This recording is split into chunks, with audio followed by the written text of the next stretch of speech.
नमस्कार मित्रांनो, ठरलं तर मग या सिरियलमध्ये काय घडले आपण ते बघणार आहोत. सर्व सुभेदारांनी अश्विनच्या वाढदिवसाची तयारी केली असते आणि कल्पना त्याला बोलायला जाते. अश्विन घाईघाईने बाहेर येतो. तन्वी वैतागलेली असते, मात्र सर्वांचा आनंद पारावर नसतो. सर्वांनीच विश केल्यामुळे अश्विनला खूप आनंद होतो.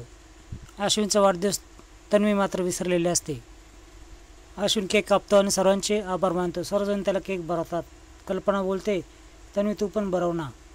तन्वी मात्र ॲक्टिंग करते की मला सर्व माहीत होतं म्हणून. तन्वी खोटंच बोलते की मी ऑर्डर केलं आहे तुझं गिफ्ट, लवकरच तुझ्याकडे मिळेल. आणि मनातल्या मनात विचार करते की आता पटकन काहीतरी गिफ्ट ऑर्डर करावं लागेल. अर्जुन लगेच टॉमना मारतो आणि बोलतो, मी तुला लिंक देतो आणि ज्या दिवशी तू ऑर्डर करशील ना त्या दिवशी लगेच ते गिफ्ट येतं.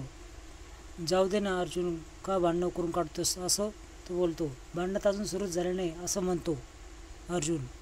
तुझा सगळा केक मी संपवणार आहे असं म्हणतो. केक घेऊन पळतो. त्याच्या मागं अश्विन देखील पळतो, अगदी लहान पोरांसारखं. हे पाहून सगळेजण हसू लागतात. पूर्ण आजीला मात्र याबद्दल काहीच नसतं. बिगर साखरेचा जशी आईस्क्रीम होऊ शकते तसा केकही होऊ शकतो ना. त्याच्यावेळेस सायली म्हणते मी करून देईल. त्याच वेळेस तन्वी बोलते की अश्विनचे आवडते सगळे पदार्थ आपण घरी बनवूयात. सर्वांनाच आश्चर्य वाटतं आणि ती खरं तर सायलीकडून करून घ्यायच्या मार्गावर होती. पण अर्जुन आणि सायली भन्नाट प्लॅन करतात आणि काही करून तुझ्या नावासाठी तू स्वयंपाक कर आवडता असं ती बोलते. मित्रांनो, असेच नवीन नवीन अपडेट्स बघण्यासाठी चॅनल सबस्क्राईब करा, बेल आयकॉन दाबा. व्हिडिओ पाहिल्याबद्दल धन्यवाद.